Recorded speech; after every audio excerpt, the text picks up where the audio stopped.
Let's welcome Brother Roderick M. Aguirre.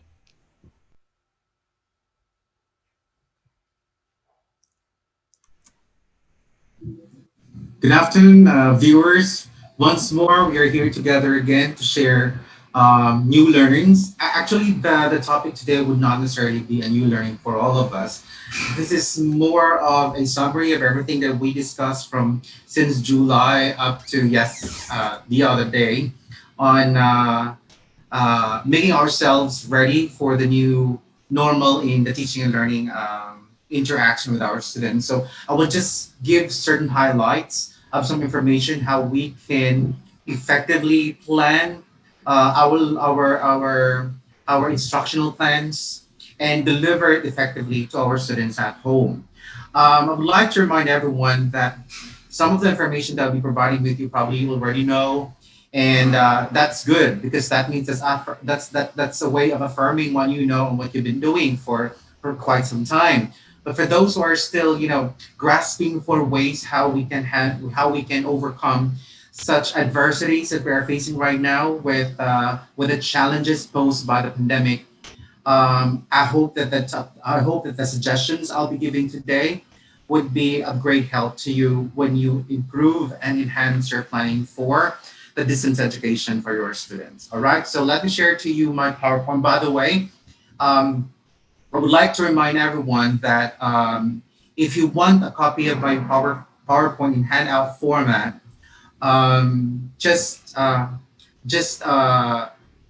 key in your request in the comments box below, and I'll be providing Michelle will be providing you my uh, moderators will be providing you with the copy of the handouts. All right, so let's now proceed to my topic for this afternoon, and I'll try to be as clear and as brief as I can be. All right. So our title of learning session for this afternoon is all about practical ways to promote and enhance learning at home. It looks it may seem not practical for a lot of teachers, but it is practical in a sense that this is the this is the most simple way we can come up with in providing our students with the necessary uh, learning materials given the limited access their limited access to certain technology that we may think may help them boost their experience in the learning process. But remember, when we come up with plans right now, integrate other technologies to our learning plans, it is very important for us to consider, are these technologies actually present in the homes of our students? Now, if the answer is yes, then we can basically push through and continue our planning, integrating explicitly these technologies. But then again, there's a possibility that a few population of our students may have limited access to these technologies that we're thinking of in their homes. And if we just plan out our learning plans that explicitly integrate digital technologies, web-based technologies, and not consider these few people who may not have access to these technologies, then we have not started yet, but we have already started and making sure that our students have already, some of our students will fail in the process. If we come up with a design that would consider first those students have limited access to these technologies, and then and then as we move along, we progress to a more integrated, digital technology, web-based technology integrated instruction for our students, then the better. And that's what we're going to talk today. That's why my subtitle for my topic this afternoon is From Limited to Prolific Technology Use at Home. So I would suggest that when we plan out the curriculum, let us not start with a boom. Let us start with the most simple way of delivering learning via distance education through modular instruction. All right. And then later on, we think of how we can improve it via integration, replacement of some of those parts in the module with appropriate technologies, be it digital or web-based or even print.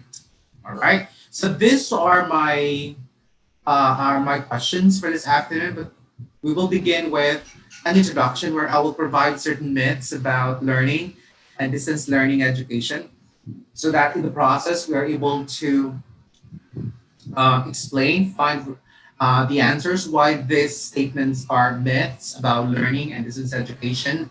And this is my way of integrating a new way of how will I present my topics, my webinar topics this August. So I will always have introduction. If you observe during July, I was, my presentations were a little bit simple, but as I move along, I have now a more complex uh, presentation. And then by September, I will add on, probably I will give an online quiz, but tune in as I improve my way of delivering my goods to you guys out there. All right. So during discussion, we will answer the following questions. What is distance learning? All right.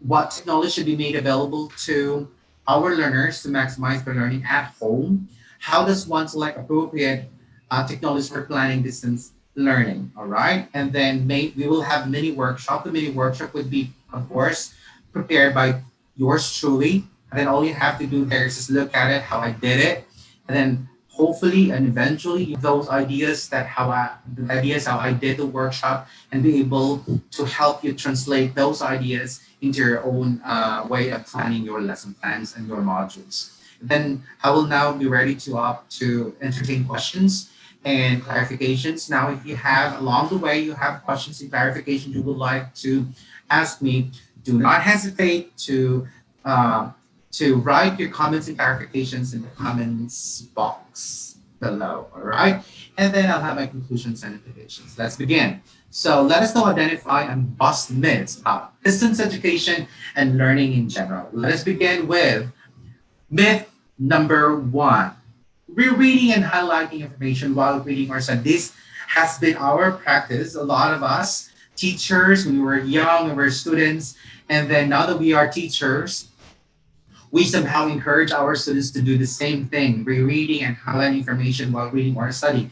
Research shows that it actually the rereading and the highlighting information while studying or while reading a selection or a part of a book or a unit or a part of a module actually is a barrier, a stumbling block for learners in understanding and getting the information from what he or she is reading or studying. So, the most important thing to do for us to teach our students is to finish reading it, and then after reading it, they can now look for the information that is very important. So, what's important is to finish reading it, read the whole part first, and then if you want to read from the very beginning, go back and then stop. Do not stop at every point. Do highlighting. It actually highlighting information is actually a barrier. You do that after you have read everything, because that's when you get to realize which of those information that you just gone through are most important and those that do not are not least important. What happens is that while you're reading and highlighting, you keep on highlighting technical words and vocabulary that you think you have misunderstanding on, or you think is important in the unit, but actually then after reading it, oh, those are not really important information. So the problem is you already highlighted them. All right. Next, students must learn using their different learning styles. That is a myth. All right. I explained my previous trainings and my webinars before that it's partly true that as teachers we consider the individual learning styles of our students. But remember, the ultimate goal for our students is that for them to be able to adjust to different learning situations and just to various social contexts. Therefore, they must not stay in their own learning styles. If we keep on providing highly individualized instruction that only cater to their individual learning styles, is like saying putting our students in their own boxes. Inside, they're contained in their own box. Our job as teachers is to help them understand where they are right now, but gradually help them learn other learning styles so that they will be able to cope with the demands of other subject areas. Okay? So it's a myth. Next, individuals are either left or right brain hemisphere dominant. That is partly true, but not generally true. Meaning, yes, we are mostly based on our experience and our interaction with people, we somehow we dominantly use a certain hemisphere of brain, but it does not necessarily mean that we are not capable of using the other brain hemisphere. In fact, if we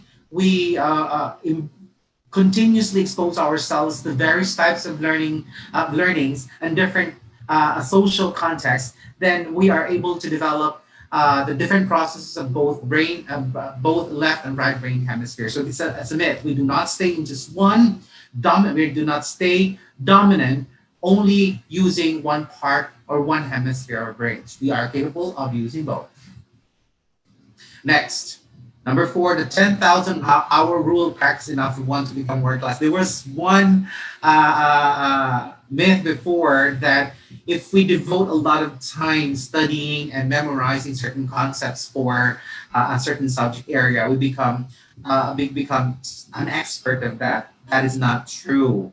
It is always the quality of how we study the information, how we study the subject area. Please, if you would like to know more about the answer to this myth, go back to my webinar on developing enhancing memory skills that was within this week. Okay. Next, you should always stick with their first answer. This is one of the many myths that our teachers, our parents have already inculcated in our minds, but this is a myth. A second answer is actually a product of mental processes, either logical or illogical way. But it's research shows that done by Cambridge University in their Center of Measurement and Evaluation Center of Assessment and Evaluation came up that there are there's a high percentage of students who get higher scores who actually relied on their second answer and not just on their first answer. Okay. Next, intelligence is fixed at birth. No, intelligence is improving. That's why the formula for checking the IQ for getting the IQ is mental age over chronological age. Our intelligence improves as we go about and as we get older. And well, basically, the speed and the bulk of our intelligence would depend on the kind of exposure the kind of exposure that we have been faced with, of been introduced to, either by our teachers or by the environment itself or by our society. Number seven, praising intelligence will motivate students is wrong. It is wrong to say ang tali-talino mo talaga, ang tali-talino. Do not do that because students, research shows that Cambridge also, same research from Cambridge, shows that students have been praised a lot about focusing on their intelligence, where became more non-risk takers, non-risk takers. But what is more important is not to praise their intelligence, but to praise how good they did something, all right? The work. So focus more on the quality of the work, but not the quality of the intelligence. Okay.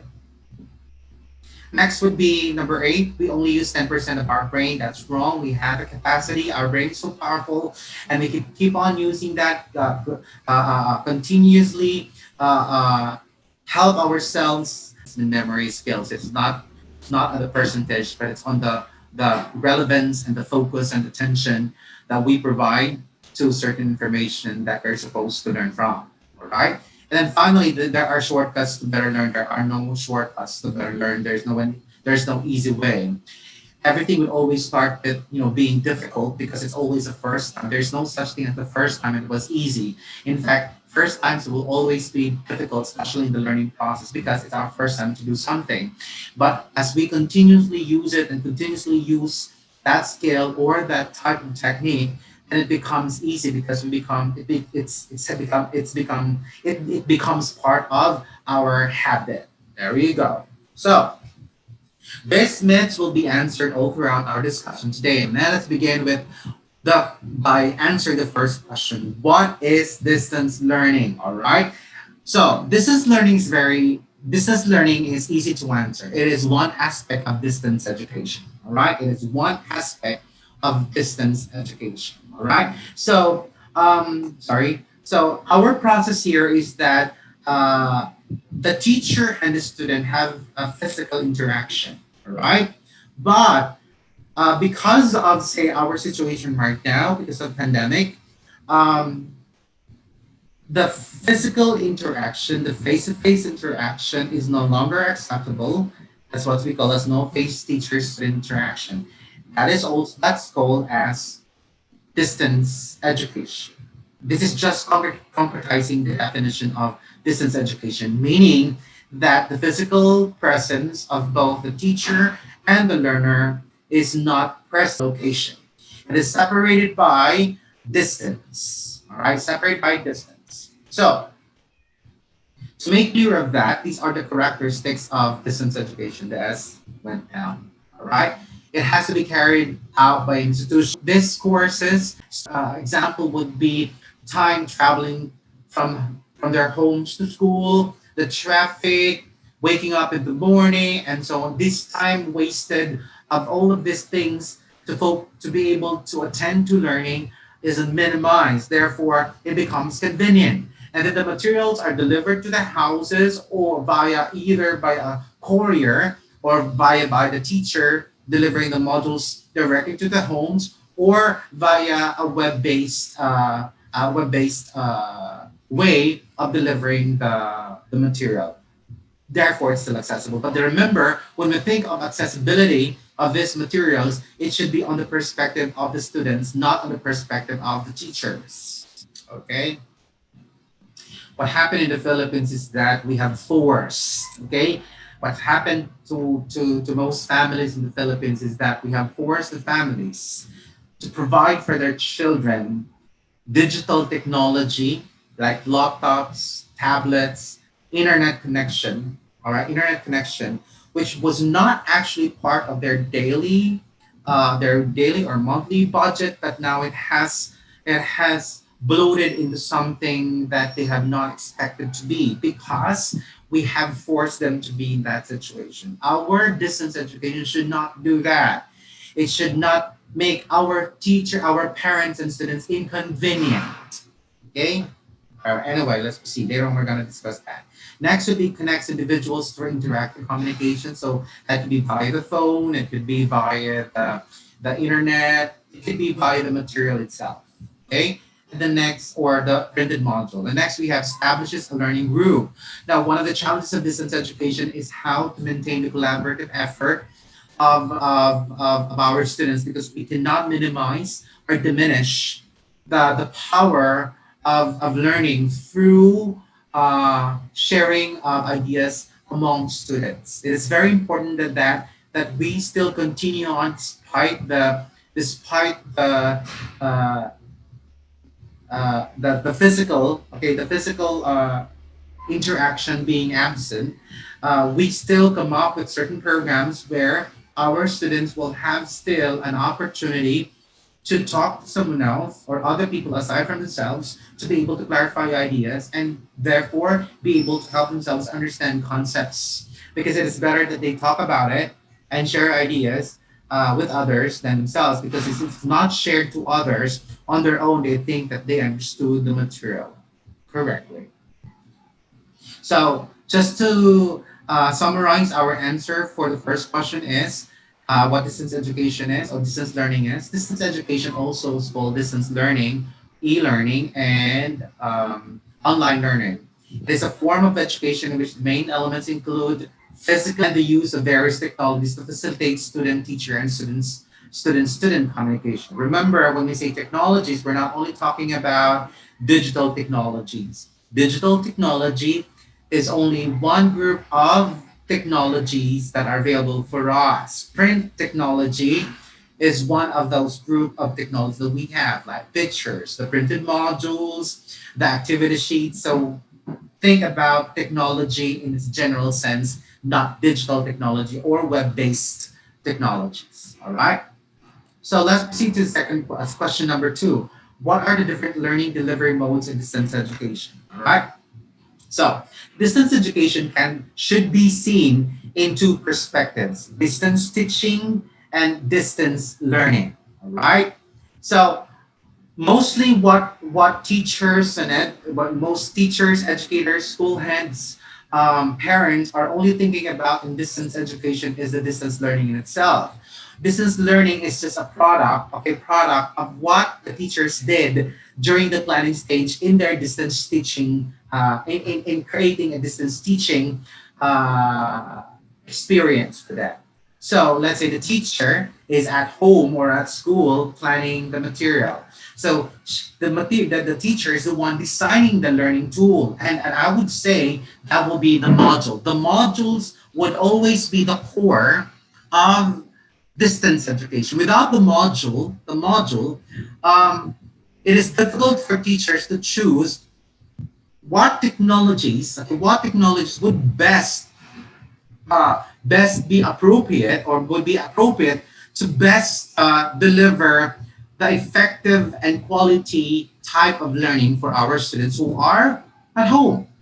Okay? So, dapat, sorry to shift to Filipino, dapat, pag sinabihan natin ang teacher ng plano ng distance education, para ka pa rin nagpaplano ng kung ano ang ginawa mo dati nung face-to-face. Pero dahil nga walang face-to-face, later on titignan mo, ay wala na akong face-to-face. So ito dito, dapat activity sheet to, itong part ng aking lesson.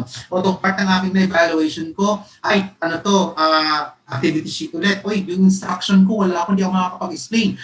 Dapat may video ako dito. So kung i-record ko sarili ko, I could probably look for lectures that have already been uploaded on YouTube. O copyright na naman natin yun. So, safe pa rin si teacher ang gagawa nun. Well, the point is, the decision for augmenting, the decision of improving the way the module will be delivered should be based on the module exists to begin with. Alright? So, dapat nagawa mo ng module, tapos yung module, bago siya na-improve into technology-based or digital technology-based or web-based or audio-based delivery modes, dapat tapos mo muna ang module. I-check muna. And then, because the basis of selecting the technology is based on whether those technologies are available in the homes of our students. Say that our teachers collectively, collectively and collaboratively finished the module for say mathematics for grade 4, quarter 1. Tapos na dapat, nagawa na po yun. Alright?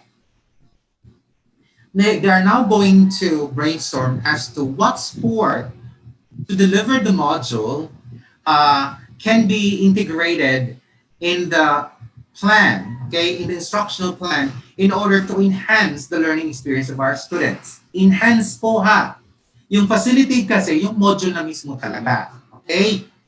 Do not think of other technologies if you do not have the module to begin with. Alright.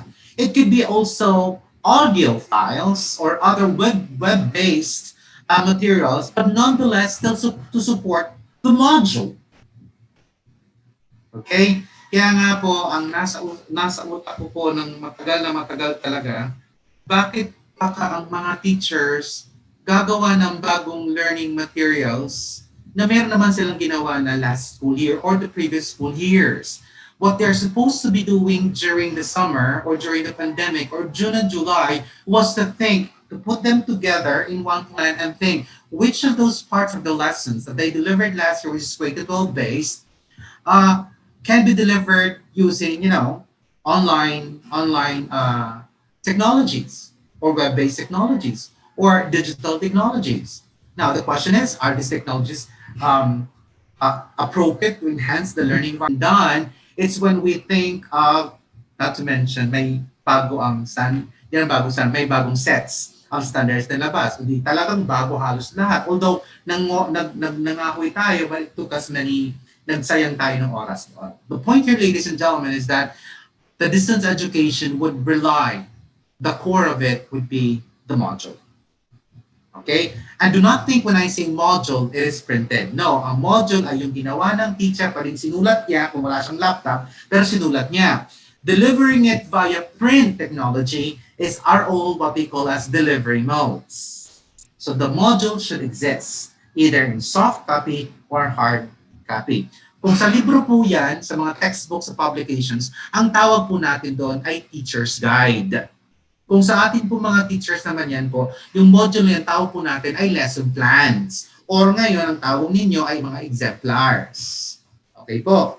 Now, two perspective po ito. Siguro ang nangyari po sa distance education in the Philippines is we thought single equipped. Do they have the facilities already and the equipment? If yes, then proceed. Usap tayo ngayon. Ano ang magandang deliver modes for distance education?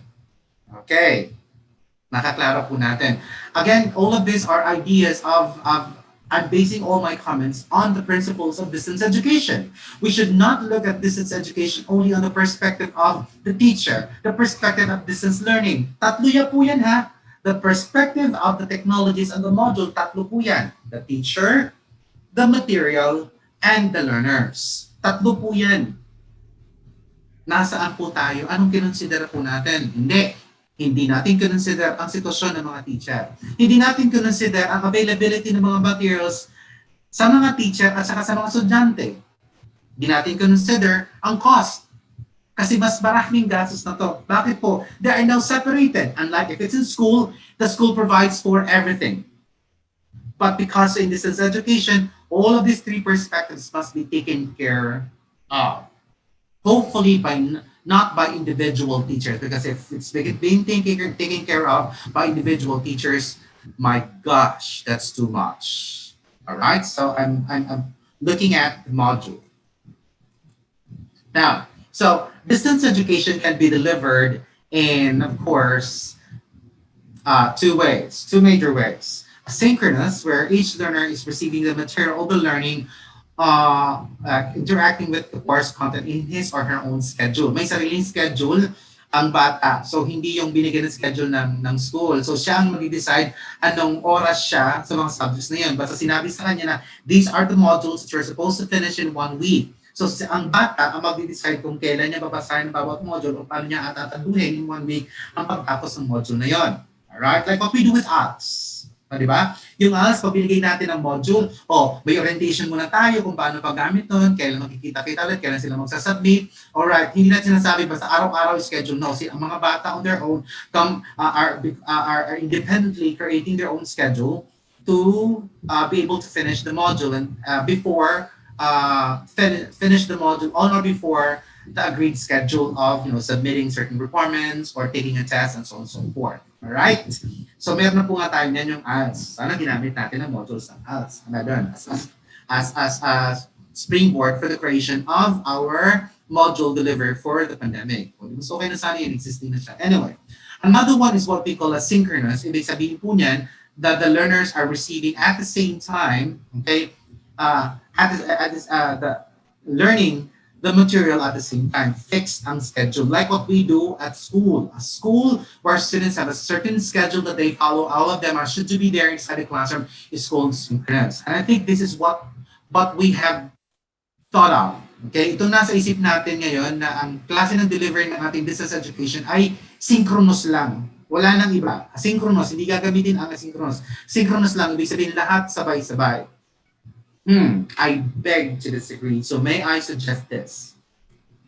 The principles of distance education shows us, okay, and research shows that we can design distance education in 3 ways. And this is my suggestion, all right? And this is my suggestion to you.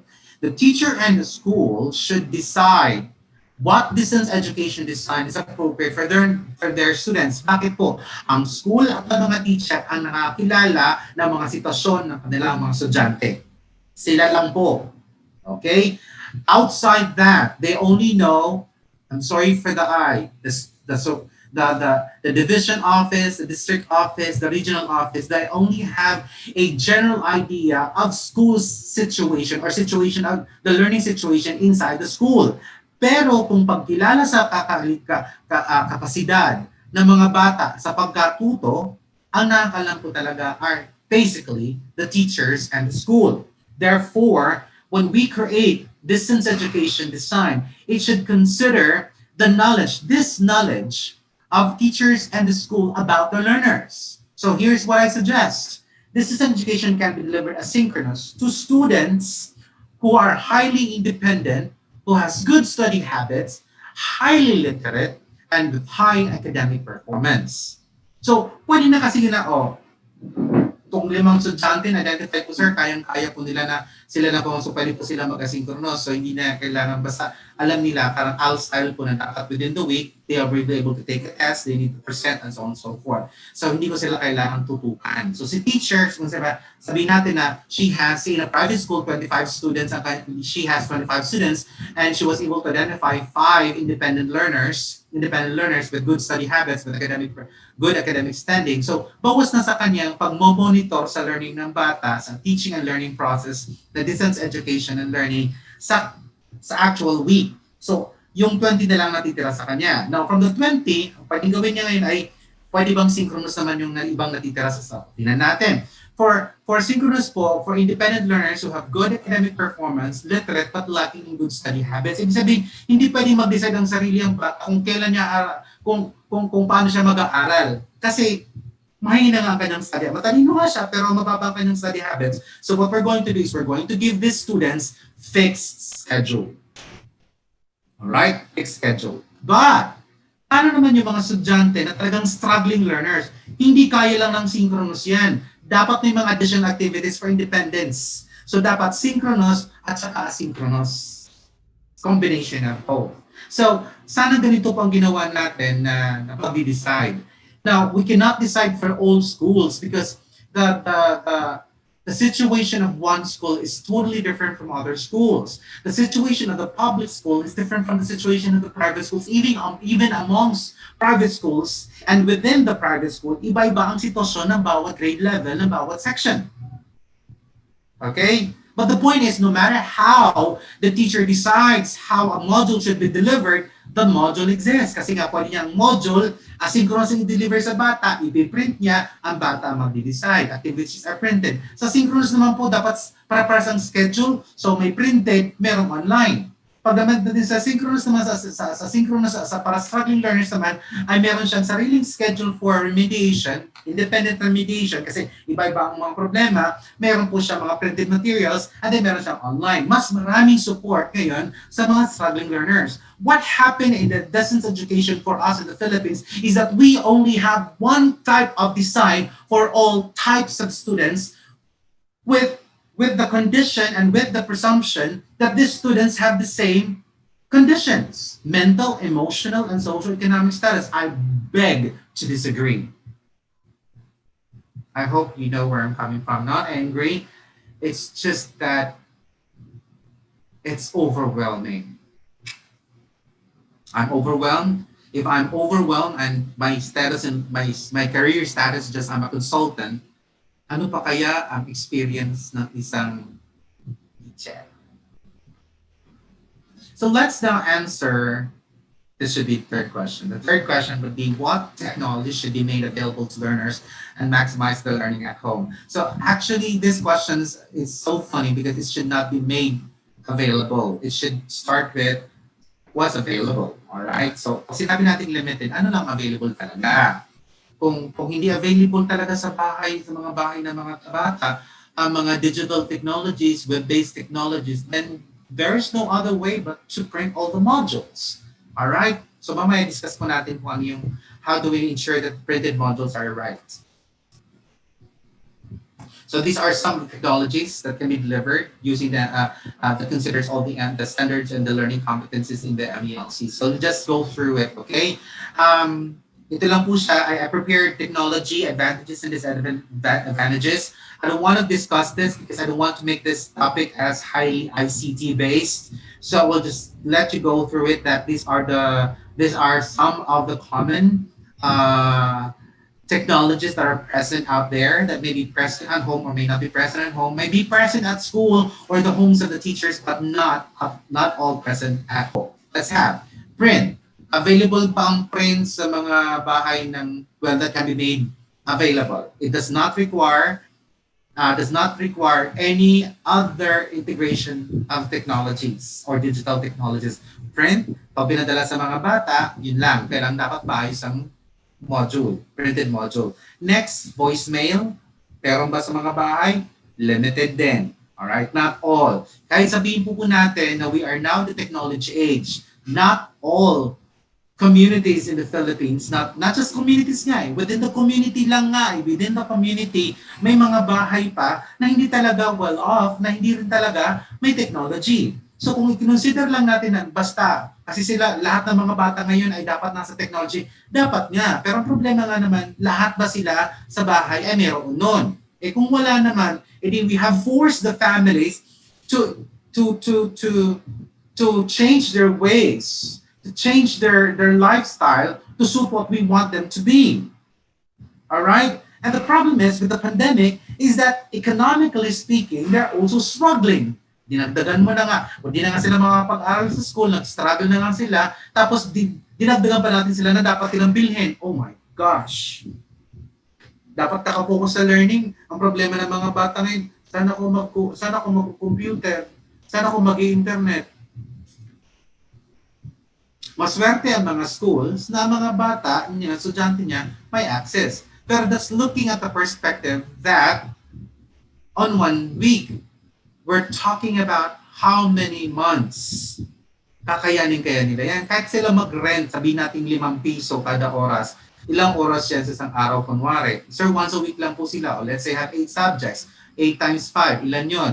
How many weeks in a quarter? How many quarters in a school year? 4. Compute the cost. Hindi lang yung cost po ng mga bata at ng pamilya. May cost din yan si teacher. Alright?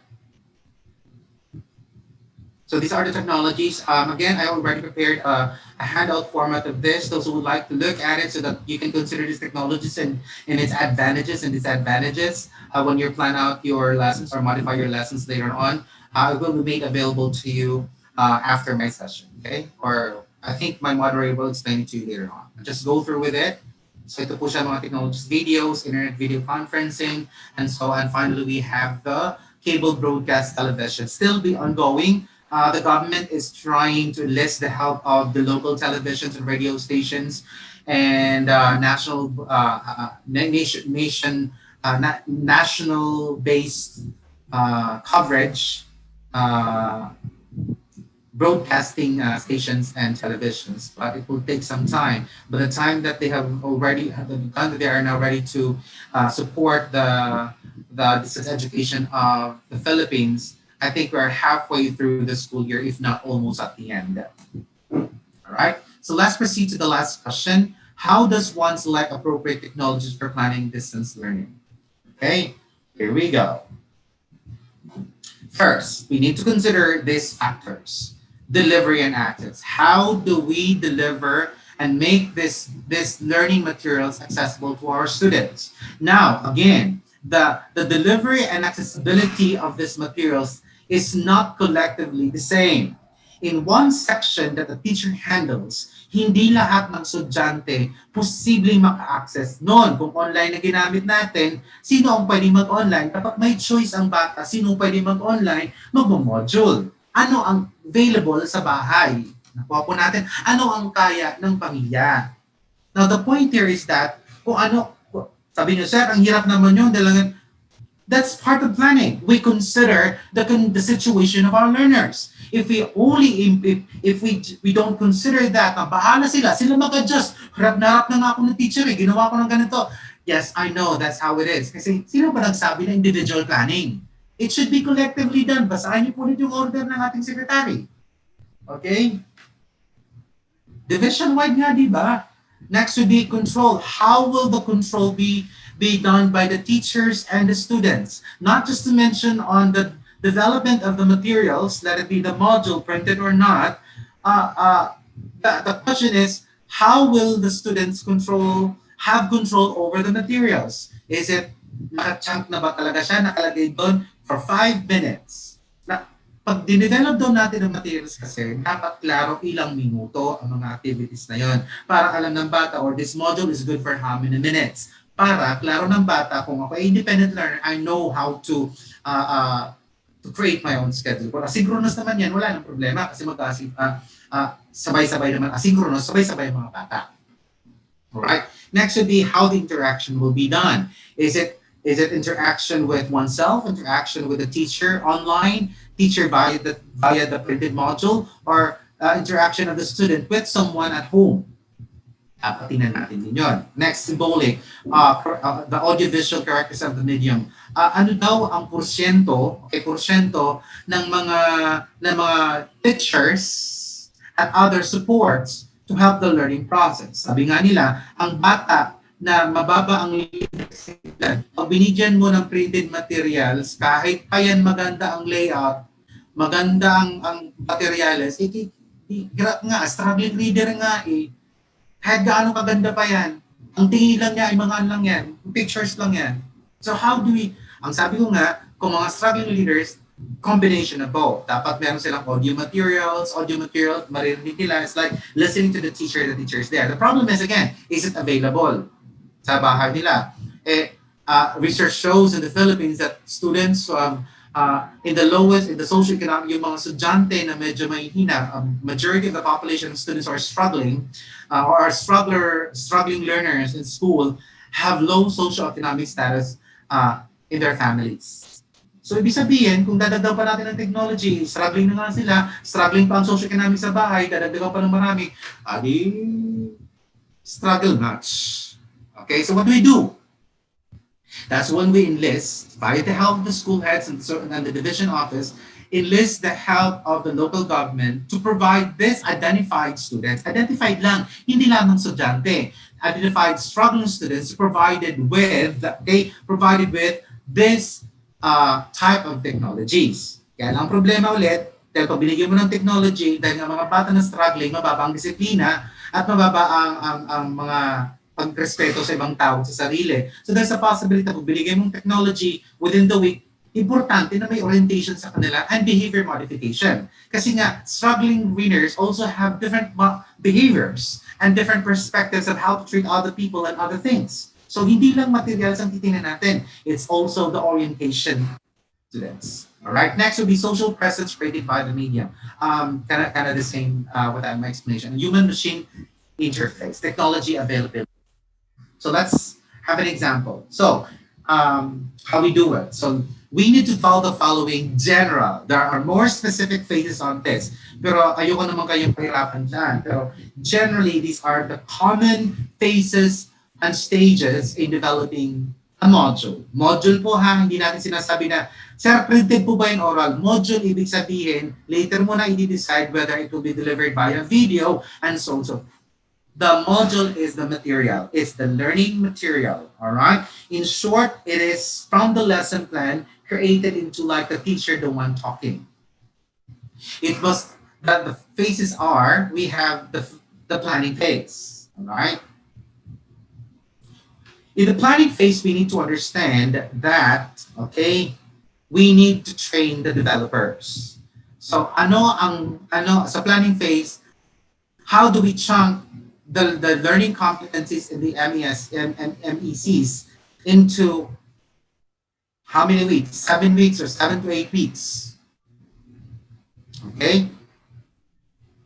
Again, hindi lahat ng teachers po ay na-train na module developers. Therefore, if they are listed, they are required to make modules, sana binigyan po natin sila ng training how to make modules. Iba kasi ang lesson planning sa module writing or module development. Mas detalyado ang paggawa ng module kaysa sa lesson plan. Lesson is like an outline of a blueprint. And then from that blueprint, gagawa ka na ng mock. Kung sa atin ba, kung sa bahay yan, ang blueprint po ay ang lesson plan mo. Ang paggawa ng mock building out of the blueprint, sample po, is what you call as a module. Right? Next, the development phase, yun na, syempre, nasusulat na po. Pero kailangan pong testing the design, scope, and sequence. Dapat titingnan po ang dinevelop ng mga teachers kung nasunod po ang ginawang scope and sequence. Later on, I will show you a sample of a scope sequence for a distance education plan. Alright? Then tryout and evaluation phase. What will happen po for the first quarter of this school year will be tryout and evaluation phase. Which part of the module works and doesn't work? Okay, what do we do? The delivery is not effective. What do we do? So it becomes try out. So dapat meron po tayong open line to listen to the comments of the receivers of the material. That will be our students, our parents, which of those are effective, which of those are not. So that by second quarter, we're able to modify and incorporate those changes based on the comments and the struggles that the end users have experienced um, firsthand. Now, from the tryout, of course, we will now have sets of people who will be doing the editing and revision, but that will be for the next school year. That is if we still have the same situation for the next school year. But this school year, we can use we can use this data to edit and revise our modules for the second quarter. All right, and then try out, then deliver it in the second quarter and try out, and let's find out did it work. If it worked, let's continue on with the same design for the third quarter. If it didn't work, there's still loopholes. Then let's improve it and then go back to then deliver it again on the third quarter. Then listen to the students and parents' comments about it, and then improve for the fourth quarter. I presume by the middle of our school year, our teachers will now have a way of, of of knowing which of those parts of their module needs to be modified and which those parts of their module are actually effective and the type of delivery that most effective for the learning of our students. And finally, we have publication and dissemination, meaning it can be used now for the whole school year, which of course we need to take care of ensuring copyrights. Yung mga YouTube kasi na yan, meron pong copyright. So dapat tinuruan ng ating mga teachers na they're not supposed to embed in their PowerPoint or their interactive videos the downloaded YouTube. They just have to put a link. Kung sa module ko to, sa printed module po yan, dapat tinuruan sa teachers na these are the things that they have to do to ensure that there is no copyright infringement. Okay, hindi pwedeng sinasabi. Well, I don't want to discuss that, but these are the things that we need to do. Next, of course, we have providing orientation training to stakeholders and concerned.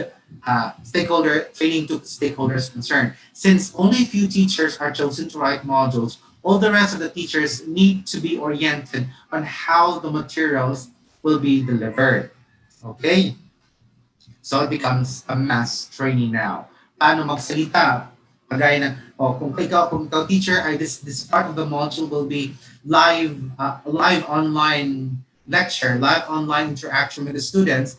What are the things that you need to consider? You need a microphone, you need so on and so forth, the lighting, and so on and so forth. So these are the things that we need to orient our our teachers, and one way or the other, we need to train them too. Now, let's proceed to the basic parts of the components of a learning module, all right? So we have introduction. In the introduction of the module, there should be a short description of the module with explicit mention of target standards, LCs and LOs. LCs, learning competencies and learning outcomes. What students are able to accomplish, do, perform, create at the end of the module. All right? So klaro po yan, simula pa lang sa introduction. Next, you have preliminary activities. Like in the lesson plan, there are some activities that prepare students mentally, emotionally to focus on learning the module. Dapat mayroong preliminary activities to somehow give the students the whole idea of what they're supposed to be learning in the discussion part or body part. Next, we have the input. The input is structured. In a module, structured po talaga siya. In the Sisters of Mary, ang ginamit po namin structure ay simple lang po. Question, answer. And the question is based on, of course, on answering the information required of realizing the learning competencies. And they're organized from literal questions to interpretive questions to applied questions in that order, from easy to difficult, just to say it simply. All right? So question and answer. Next, we have formative activities. Okay, the formative activities are several sets of activities ranging from independent to collaborative exercises that allows learners to practice the LCs and LOs. Okay, I know that you are fan since their formative activities are also formative. They're able to do that. Now it can be delivered via an online platform or it can be again printed module. My point is, do not think of the delivery yet. Isulat nyo muna yan. Kasi madali lang mag-decide paano yan i-deliver kung tapos na lahat. Okay? Next, you have assessment and evaluation. An ultimate activity could be a test. It could be something that they're able to do using performance rubrics or product-based rubrics that gauges the learner's learning acquisition and application of the target LCs and LOs. Okay? Summary and reflection, of course, since they're at home, they need to be helped and guided as to how well they acquired and how well they were able to process the information in the module. The reflection part may be a journal reflection with guide questions for students to answer at every end of the module, which can be submitted to the teachers so that the teachers will use this reflection as feedback how they can modify and improve their module writing by the next time they create another module. Importante pa may reflection po yan sa ating mga modules. Alright? Sige po. Now, how do we select technology? Now that we have the module, say nasulat na po natin yung module, how do we select the module, the technology that would replace certain traditional delivery that I have indicated in my module? Okay. So we'll be using the SAMR model by Dr. Rubin Pentedura and published in 2015. All right. There are four stages of SAMR. So I would like you to treat this model as gradation of the level of integration. It is not saying that one builds on another. Although it may build one on the other, but one can exist without the others. So pwedeng gawin mo lang substitution, the rest okay lang. So ibig sabihin, they can stand on its own, pwede naman building on top of the other, pwede na pong gradation in terms of making decisions. So to me, SAMR is a gradation of the level of how we decide on what technology is most appropriate to enhance. Okay, remember that when you think of a technology, we're talking about would it support the learning of our students or would it disrupt the learning of our students? Would it enhance? It would stop and be an inconvenience for our learners. So substitution, okay, is basically technology directly. Substitution is a process of technology directly substituting more traditional learning tools but makes no alteration in the learning experience. Ibig sabihin, pinalitan mo lang ang traditional delivery pero parehas lang po ang learning experience. So ang tawag lang po din ay substitution. Example would be printed material. May mga bata na mayroong mga tablets, bigyan mo sila ng PDF copy or ebook. Okay? So, hindi ba, the learning experience, they still have to read and understand. So, if they really understand, babalik po tayo, gamitin nyo po ang mga strategies po ng teaching comprehension of narratives and informational text and across subject areas. Yan po. So, progress lang po sila, mag-iba lang po ang delivery mode. The other one is printed, appearance, and the same skills will be utilized. Now, another one is another way of deciding what technology and how technology can help us in the delivery of our modules is the augmentation. Okay, augmentation is when technology directly substitutes a more traditional learning tool but makes an alteration in the learning experience. Kung sa substitution hindi nabago ang learning experience, pagdating sa augmentation nababago, nagkakaroon ng alteration of the learning experience. Okay. Example po, si teacher nag-lecture lang. Okay? Pwede si teacher nag-lecture lang, sa tradition nag-lecture sa harapan ng mga bata. Okay? Ngayon, pwede si teacher mag-record ng video, pre-recorded lecture, tapos ipapadala niya sa mga bata on a schedule, on a synchronous schedule. Okay? To the students. Or, pwede pong gawin niyang live online lecture. So the technology there would be the web-based, the laptops, the digital technologies, and so on and so forth.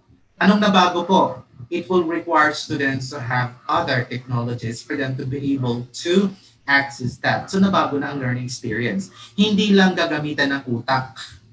Okay? Unlike substitution, ang bata, skills lang, mental capacities and comprehension skills lang gagamitin. Pagdating sa augmentation, ang kanyang mental capacity, ang kanyang mental processing skills, not enough. Kailangan niya ng presence of technologies, other technologies aside from printed materials. That's augmentation. Ang tawag po natin sa two stages or parts ng SAMR model is enhancement. It enhances the learning experience. Okay? Kung titignan mo naman, so ang bata manonood, kasi ang kagandahan po ng pre-recorded lecture of the teacher is that there's a high chance that students did not get the information the first time the teacher lectured, which is, most of the time. A lot of students do not get the information. Kagaya po nito, kaya magandang webinar na to dahil marirecord nyo siya, tapos later on, pwede mo siyang ulit-ulitin para makita, okay, may itong part na hindi ko siya masyado maintindihan, kaya lang hindi ko na masabi si Sir Aguirre or Brother Aguirre na, Sir, could you please explain this? So, hindi na kailangan. Pwedeng, it becomes a recursive activity for the students if it's pre-recorded video lecture of teachers. Kung live online, pwede pa rin record. So, pwede balik-balikan ng teacher, ng bata, ang experience. So, one way or the other, it heightens and enhances the learning experience. But the next two preceding stages, hindi nag-enhance lang. Alright? Modification is called technology modifies tasks and learning outcomes. Binabago na niya ang mga gagawin. Okay, hindi lang mental skills, hindi lang mental skills, but also the physical skills and the interaction, nababago na siya.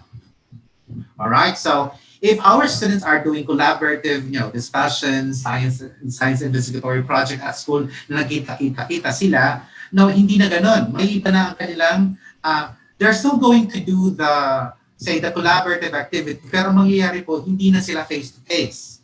So nabago na ang learning outcome. So instead of having a concrete product, ang gagawin nila ngayon ay a mock product using digitized products. Siguro, ginamitan nila ng Photoshop, Adobe, and so on and so forth. So, hindi na siya tangible, may intangible na mga products. So, one or the other, nababago yung mga tasks. Which I think right now, yun po dapat ang iniisip ng mga teachers when thinking of what technology is best for our students, is to help modify the tasks kasi nga sa bahay nila gagawin. Alright? And then, they do not have support from their groupmates. So, wag na kayo muna mag-isip na mga tangible learning outcomes based like projects, products creation na tangible. So, lahat muna ngayon tayo intangible. Kagaya ng pag-essay, intangible. Huwag muna yung papel na naka-essay sila. Pwede pong nakasulat mo na naka-encode. Pero kung itong mga bata, wala pa silang pag-i-encodean po kasi nasa bahay, wala silang computer and so on and so forth, tangible po. Yung sinasabi ko po, depende sa availability ng bata sa bahay. Okay? Next, you have redefinition. Redefinition is done because the technology creates opportunities for new tasks and learning outcomes. Redefinition, ibig sabihin, nabibigyan ang bata ng pagkakataon na maging creative kung paano niya ipapakita ang task or ipapakita ang isang produkto. Halimbawa, say, the learning outcome or the task of the end of the module is for students to present, okay? To present an advocacy campaign, okay, to the class.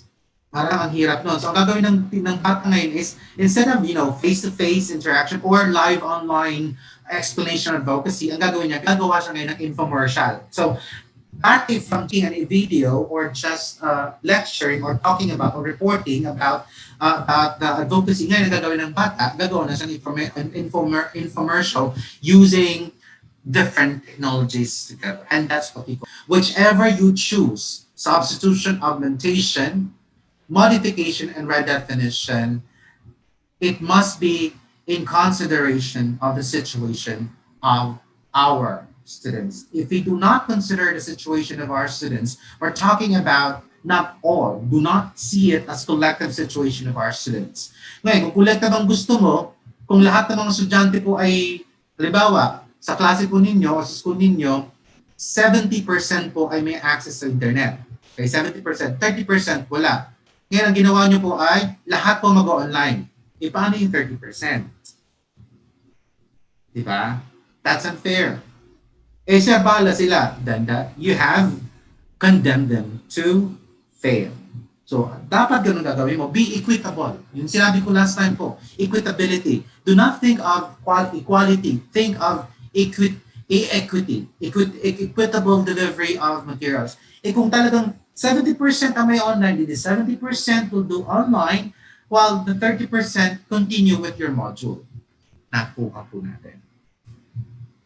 And the modification of that definition is called as transformational way of integrating technology to deliver our learning modules. All right.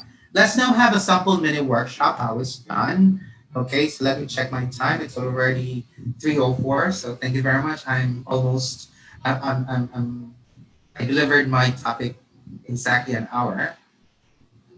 And then let's proceed. So I'm making a distance education program. So I will be planning it on two perspectives: distance teaching, ako si teacher, and then distance learning, I have my students. All right. Now, I will be using creation of learning module 4, okay, science 4. I will have printed and soft materials. Why? Bakit ko gagawin po yun? Madali lang po. If I have soft materials, I have a module in my laptop, sa laptop ko gagawin, then I can just, for those students who do not have access to digital technology and web-based platforms of distance education learning, then I will just provide them with a hard copy. Sila lang ipiprint. Sila lang bibigyan ko ng print materials. Okay? Now, in distance education, ako na nagsusulat ng modules, I have to think of the scope and sequence, the module pedagogical design, and the instructional plan. So, ibig sabihin, paano ko gagawin po ito? Paano ko gagawin ng module para sa mga estudyante sa Science 4? Ang una kong gagawin pala, gawa muna ako ng curriculum plan. The curriculum plan must have scope and sequence, module pedagogical design, and instructional plan. Let me get out of this let me share you another. Here we go. Kita po ba? All right. Do you see the word file? Okay. So this is a sample of distance education curriculum plan for grade 4 science quarter 1. Stop share ko muna ha. Ulitin ko lang po para sigurado po na napakita. All right. So we are now in the word. So it must have a target, the target